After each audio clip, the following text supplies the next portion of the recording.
Hi everyone, thanks for having me. I think we are a bit behind the schedule, so I will not waste any more time. I'll just straight away jump into my presentation. Let me share my screen now.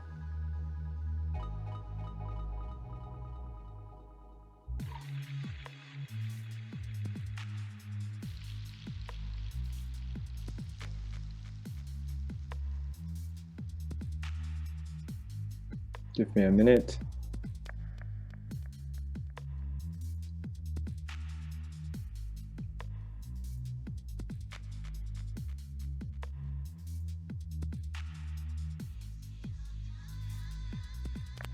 All right.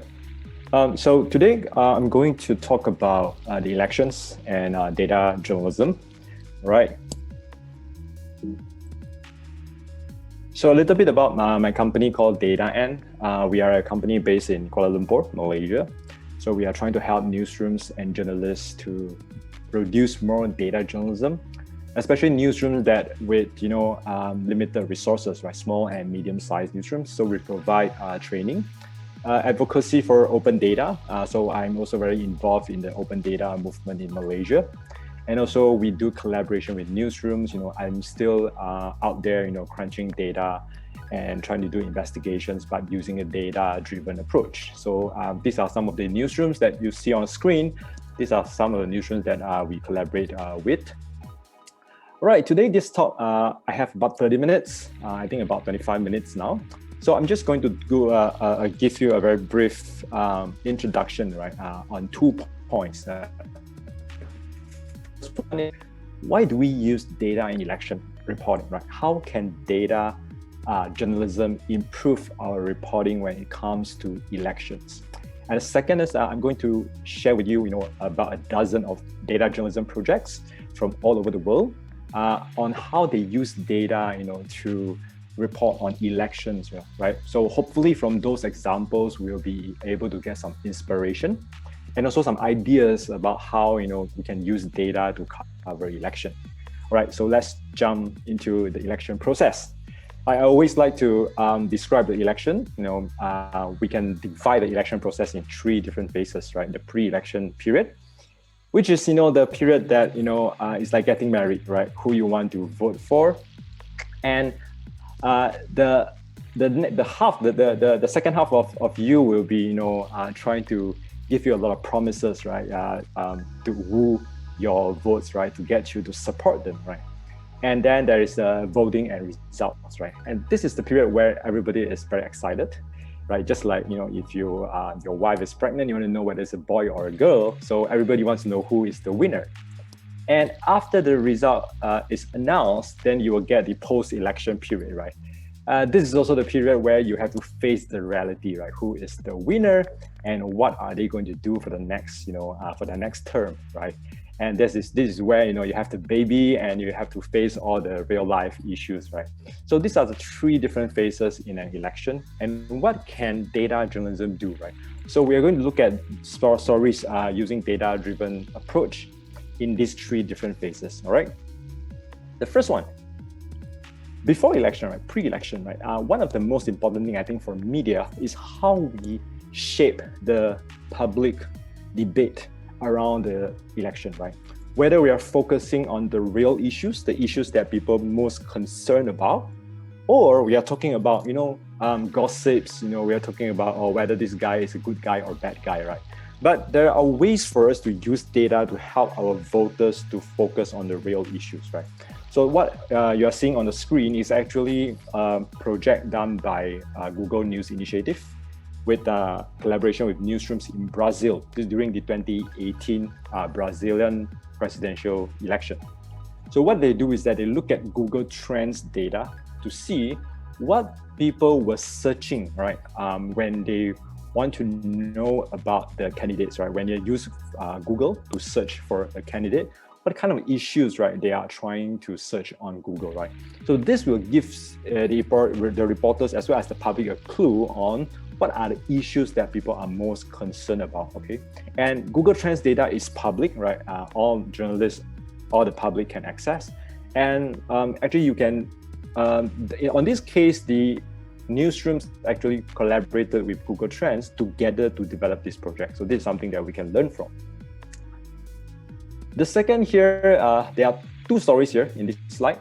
The one on the left, both are quizzes, right? Quizzes on election. The one on the left is actually a quiz developed by Reader, based in Taiwan, right? They are a news organization called Reader, based in Taiwan. And in this quiz, right, the interesting thing is that the quiz doesn't just ask you some questions so that they based on your answers given, they match you with the election promises or the manifesto of candidates, right? To see that, which candidates actually match your preference more based on your answers, right? The interesting thing here is that they started by asking you, okay, first, without answering any questions, they ask you, who is your preferred candidate? Who would you vote for if the election is today? So you pick the candidate that you like, right? Then only you answer, I think about 9 questions on different policies, right? And after that, after you finish answer the 9 questions, they will tell you that actually, based on your answers, right, your preferred candidate is actually this person.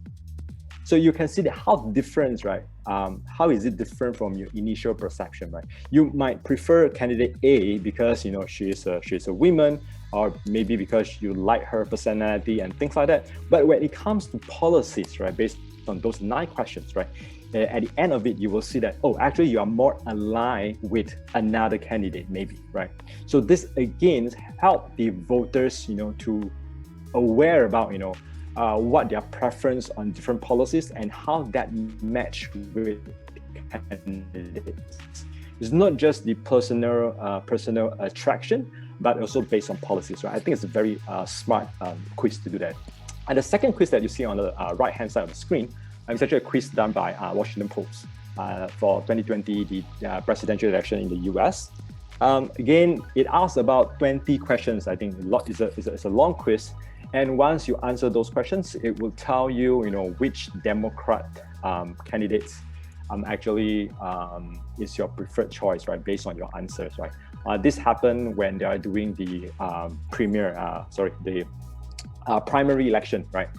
Within the Democrat Party. Okay, so these are some of these are quizzes, right? But they are all based on data, right? First, you need to collect all the data about different policies, right? To collect the different stands and views from different candidates on different policies. And from there, you're able to design this kind of quiz to help your voters to first focus on the real issues, but the second is also to know the candidates better, all right? And when it comes to election, right? In a lot of countries, election system is actually quite complicated. Okay, for example, in the US, in Malaysia, in Indonesia, you have different electoral system, right? And how do you help the voters to understand all the systems? So data is actually a very powerful tool. So I don't think I can switch between can you see my browser now? Can someone give me some feedback? Can you see my web browser? No, right? I think I can't. I'm stuck with my PowerPoint presentation. It's okay. Later, I will just stop sharing this and we'll go to my web browser, right, to show you these 2 games, right? Just give me a while. We just skip to the following slide first. In some countries, right, just now we talk about the system, right? How do you explain the system to your voters using data? And another issue that we always face, we always face is that there are too many candidates in an election, right? Especially when you have simultaneous election for officers at different levels. So how do you help the voters to know the candidates, right? Especially in Malaysia, for example, we only have about 2 weeks of the campaign period from the nomination to the voting day, right? So in that very short period of time, how can we as media, right, help our voters to understand the candidates so that they can make a better informed choice, right? So here are 2 examples. The first one on the left is actually a website developed in Colombia during the Colombian election. For those who can read Spanish here, I can't, unfortunately. The title means "Don't throw away your vote." Okay, because in Colombia, right, there are more than thousands of candidates. And many people just decided, I'm not going to vote, right? Because it's too complicated. I don't know who are these people, right? So in this website, later I will show you the live website. You can search for candidates, right, to know about their background.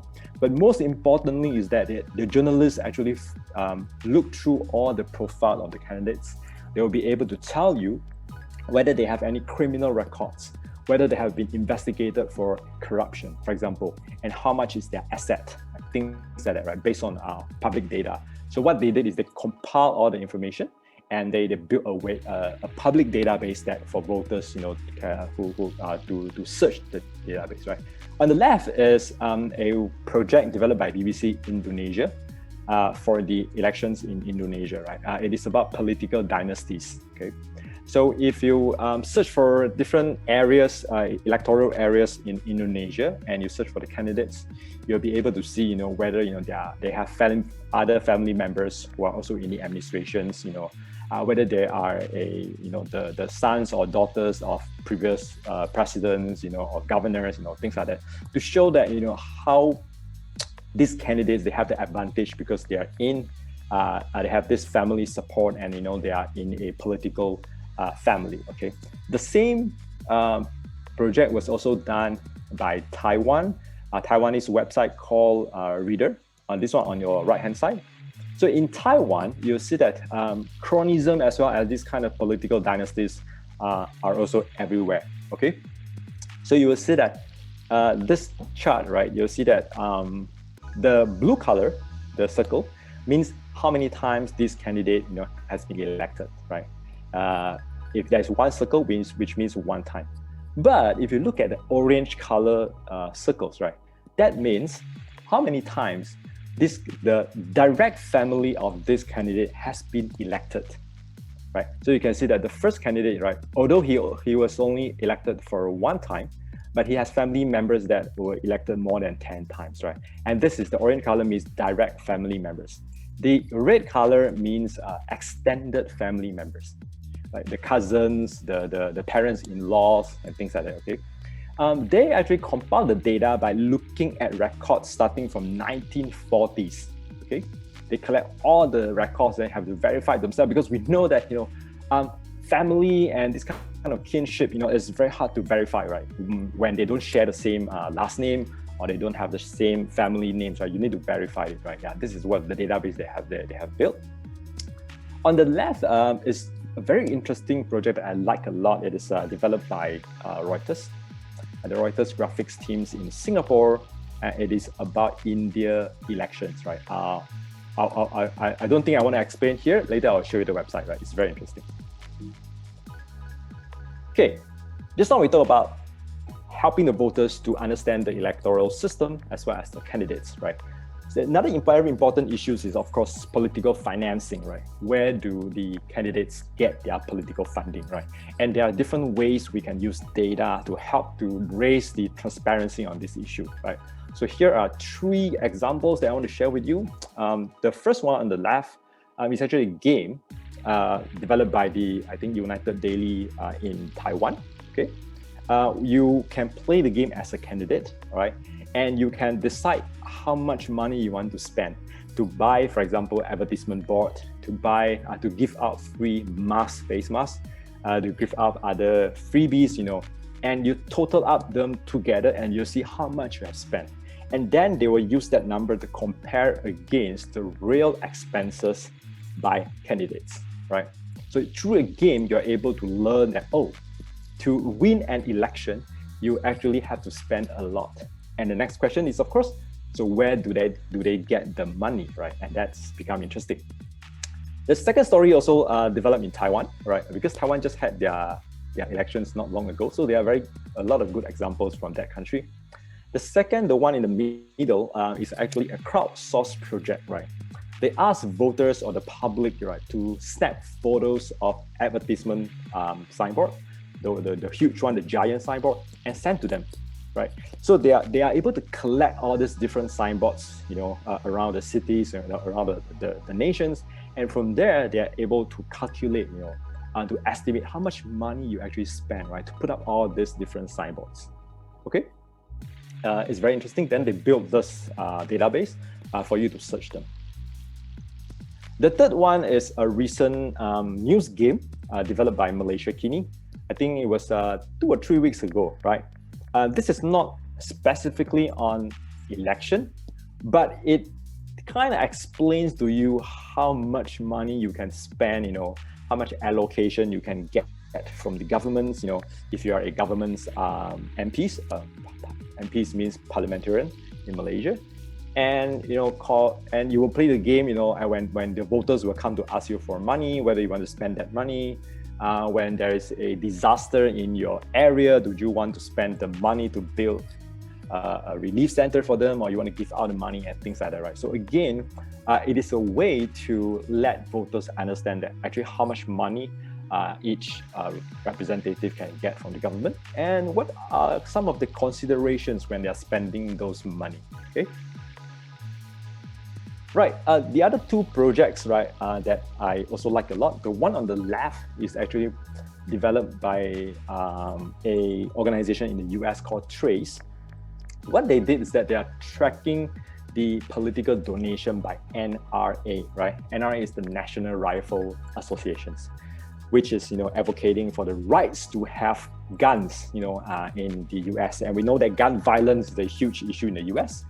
It is also a very it is also the flashpoint between different parties, different candidates. So what they did is that, because for a fact we know that NRA, this National Rifle Associations, have been donating to candidates to lobby the candidates to pass laws or not to pass laws, that favor them, right? But they want to sell guns to the public, so the laws have to be friendly to them, and they give a lot of money to their candidates. And in the US, all the political donation above a certain limit, you have to declare it, right, to the election commissions. So what happened is that this project, they actually started a Twitter account. Whenever NRA give a political donation to any candidate, the Twitter account will tweet about it automatically. So it's Twitter bot, okay? So when NRA give a donation, then there will be a tweet. When you give a second donation, there will be a second tweet, okay? And they also built a database for you to explore who are the recipients and how much money given every time, right? I think it's very creative and also very engaging, right? So you keep the public engaged and informed all the time, right? The one on the right-hand side is another project done by icenewssource.org. Again, this is in the US. However, this is not a national project like what is usually done by Washington Post or New York Times. This one is actually a local election, the San Diego County, right? County is very small, right? In Malaysia, we call it daerah, a district, okay? And what happened is that in that county, right, if you want to get the data about political donations, right, it's very hard, the campaign finance records, right? It is not very friendly. So what they do is that they scrape all the data and they build a public database for the voters to search. But of course, based on the data, they also did other stories, right? But here, this screenshots only shows you the database, okay? So these are some of the ideas, I think that we can use data to better inform our voters and to get them engaged with the political process, okay?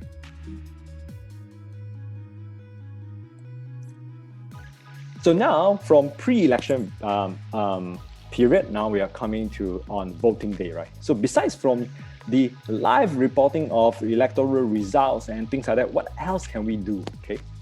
Here, I'm not going to show you any examples about how do you present results. I think everybody's expert on that, right? Here, I'm going to show you that what else you can do besides from chasing for the result, besides to become the first in announcing who are the winners, right? What else you can do?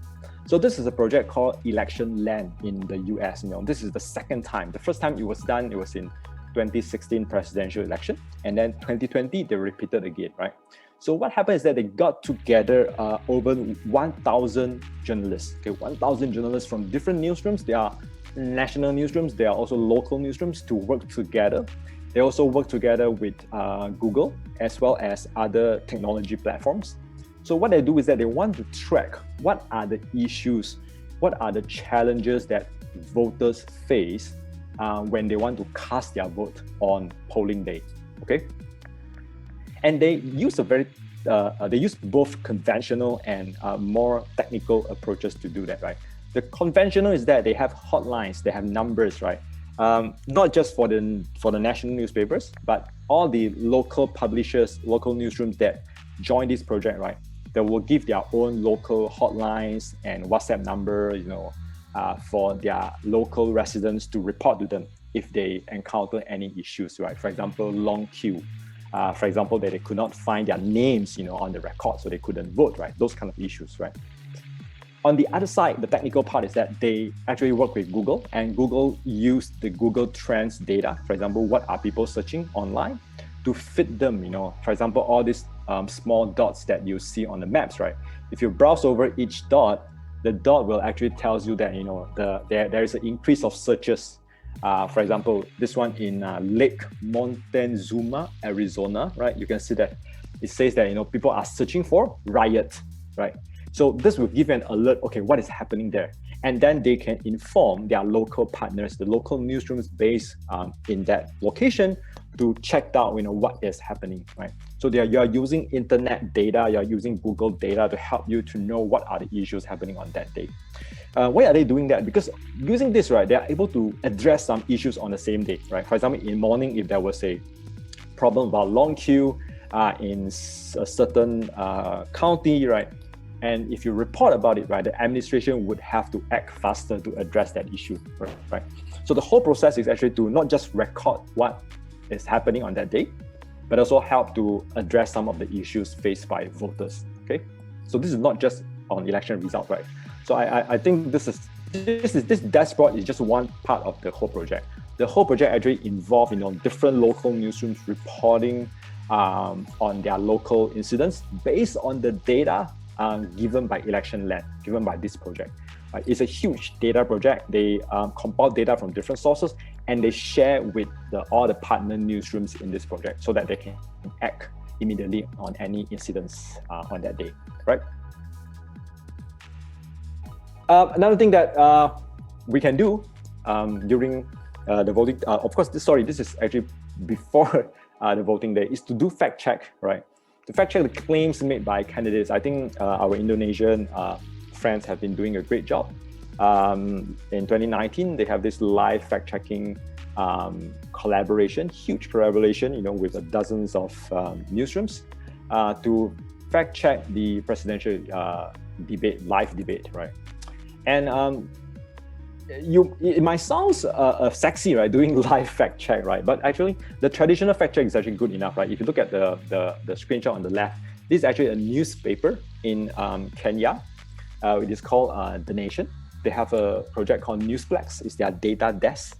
And they use data to fact check the different claims and different promises made by their candidates, right? So you can see that, they have this small meter that will tell you whether it's unproven or true or false.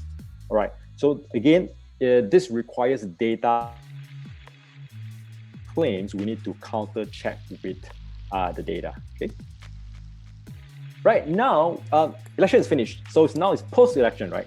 So I know that some of the things that we like to do is actually post-election analysis. Okay.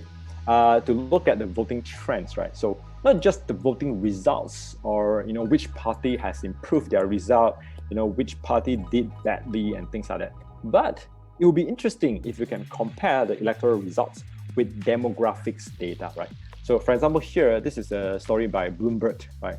A very simple story. They only make 5 maps and they want to show how the current French president, Macron, how he beat the far-right candidate, Le Pen, okay?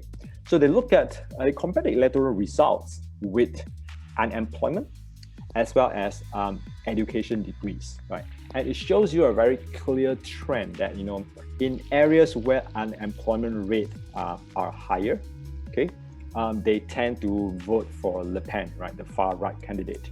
In areas where there are more candidates with higher education level, they tend to support Macron, okay? Another interesting project that I like, this is by El Pais. It is a news organizations based in Spain, and this is about the Spanish election, right? So if you have access to data, right, very granular data about each block in the district, how they vote, right? Actually, an interactive map is actually a very good idea. So this map, right, it allows you to go to a street by street level, right, to know how people voted, just like in your neighborhood, or the next blocks the next blocks from where you live, and things like that. So it sort of personalized the elections for you, right? And the same approach also done by some Taiwanese organization to look at which area, right, which district has a totally different voting behavior compared to the other areas surrounding it. Dan kamu juga bisa membandingkan daerah tempat kamu tinggal dengan daerah sekitarnya juga. Kamu bisa lihat orang-orang yang memilih di luar kecenderungan dukungan politik yang ada di wilayah tertentu juga. So very popular. People actually like to check out, how their neighborhood has voted, or how their hometown has voted and things like that. Okay. Right. Election is finished, but our job is not yet done, right? So the last thing that we can do is actually the continuous thing that we can do is actually to track the election promises, right? So here are two projects. On the left is one developed by Malaysia Kini, right, to monitor, because the winning parties, the winning political coalitions in our 2018 election promised that they are going to do 10 things in 100 days, right? So tracking them is a very important task for the media.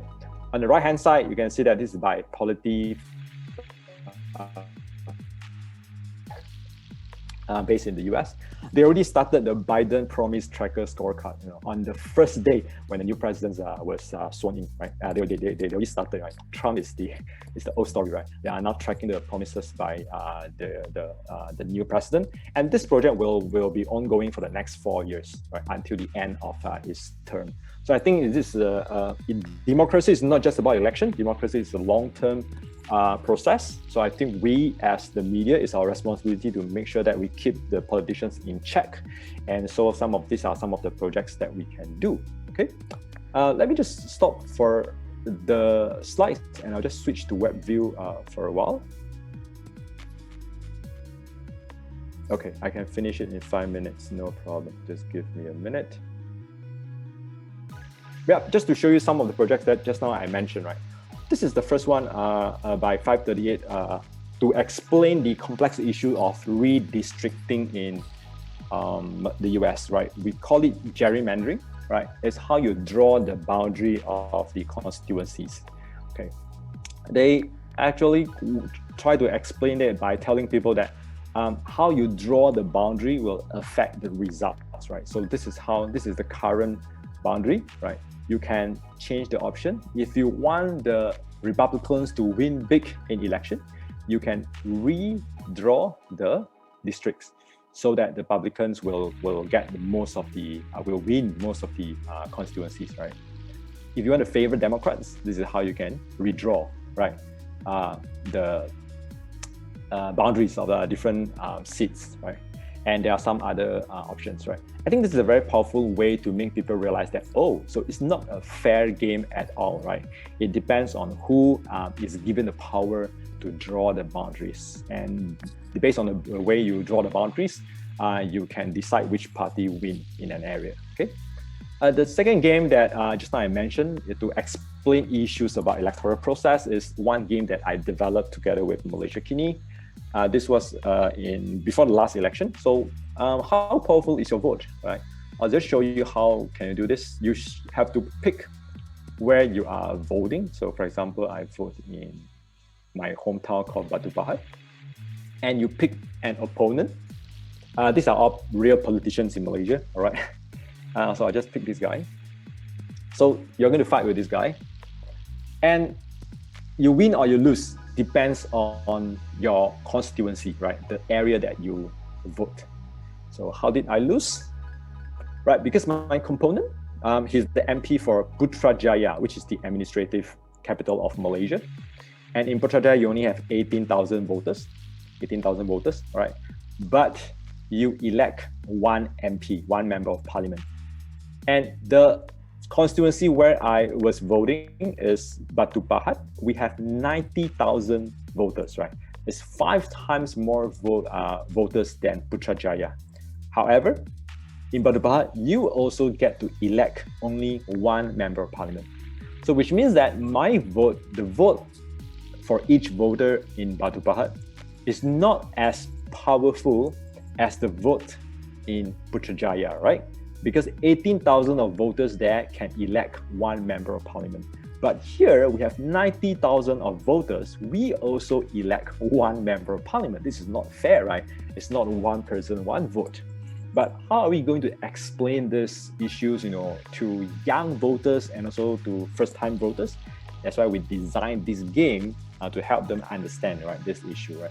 And if you click on here, and they will have an explainer, also an interactive explainer on how the electoral system works in Malaysia, right?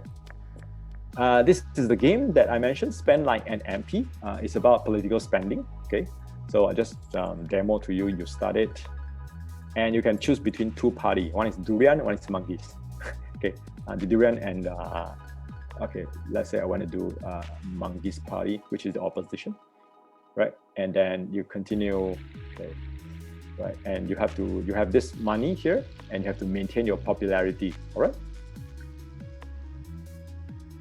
Okay, and now they will have like different scenarios, so that you will have to spend your money, how many assistants you want to hire, for example, right? You pay their car loans, house mortgage, things like that. Yeah, and somebody came to your service center asking for help. Are you going to give them money and things like that, right? So the other project that just now I mentioned is Don't Throw Away Your Vote. This is a project by Data Sketch based in Colombia. So besides from here, you can search for the candidate. I'm going to translate to English so that everybody can read. Right. So they also compile a list of candidates that tell you, for example, who has been in the Congress the longest, who are the most questions. Here is basically those have investigations or criminal records, right? So if you click on them, and they will. The heritage means the assets, right? This is the translation is a bit off. It actually means assets, the properties, the wealth of congressmen. Okay, all right. So this is the kind of database I think we can do to help our voters to understand their candidates more, right? And I mentioned I like this project a lot, right? This is a project about India elections, and you know that India is the biggest democracy in the world. They have this huge election with thousands of candidates. So if you scroll this page, right, it's very interesting. They put all the different photos of the candidates here, okay? And you scroll it. This is all the candidates contesting in the Indian general election. So far, we have scrolled through 2,000 candidates, right? Yes, it is that many candidates, right? The one seat has 185 candidates in one seat, right? You can see that there's a black line here to tell you these are all the candidates in one seat. And if you scroll through 5,000 now, right? And there are also candidates who can run for 2 different seats, okay? And now, after you scroll through 7,000 candidates, now only you get a female candidate, okay? Only about 9% of the total candidates are female. So you can see there's a great gender inequality in the candidates. And also there are third gender candidates, okay? So you'll see that criminal charge, these are the candidates with criminal charge and which party they are from, right? The interesting project here is actually, the interesting thing about this project is actually they use the faces, right, of the candidates. And where do they get the faces? Of course, this is public data. When you submit your nomination paper, when you want to run, you have to submit your photos, and the government, the election commissions make the photos public, right? So this is, check out this project, it's interesting. And this is the Biden promise tracker. You can see everything is 0 because he just started. Yeah, so you will see that all the different, they compiled all the different promises made by him, and they're going to track it for the next 4 years. All right. So guys, that's all my presentation. Before I go to my last slide and share with you my, you can download this presentation. I forgot to mention that. Let me just go, hold on. Oh, sorry. Right, some lessons that we learned from those projects, right? The first thing is journalism first, graphics later, okay? A lot of people are very obsessed with graphics, like good presentation.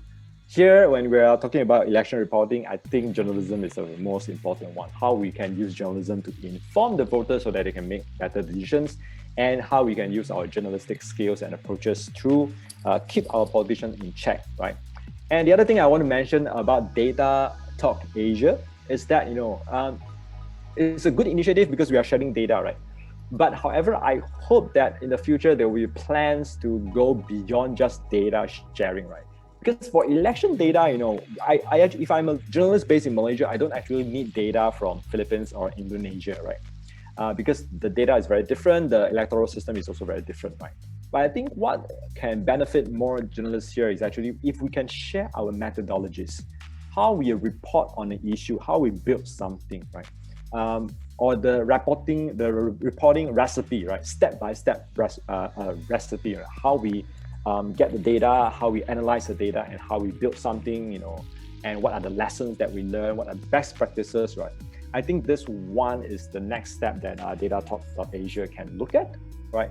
And also that remember that the collaboration shouldn't be just among journalists. We should also collaborate with civil society, tech platforms, and also academics, in serving our audiences, right? And there's a new trend that is coming out, is actually crowdsourced information, because elections is something that involve all the voters, all the citizens, and it would be nice if you can engage them in the process by getting information from. But of course, that is how do you do good crowdsourcing? That is a totally another issue. All right. The last thing that I want to remind everyone is that just now Goma mentioned that I'm actually the competition officer for Sigma Awards. So just to share with you that this is an international competition for data journalism, and the deadline is 1st of February. You have another 4 days. If you have published any data projects in the year 2020, I encourage you to apply to submit your project for these awards. There's no application fee. Everything is free. You just have to fill out an online forms, and not just winning an award, not just simple, but we use this award as an opportunity to collect all the different data projects published all over the world. We want to build a database of all data journalism projects, and we were going to share the database with all data journalists, with all journalists and newsrooms in the whole world. So if you want your projects to be able to be included in the data projects, right, please submit your projects to us. All right. And I thank you very much. So let me just go back to the link that you can download the deck. Yeah. I will also type and put the link in the, should I put it in the Q&A or the chat so that everybody can see it? The chat, right? Okay, thank you.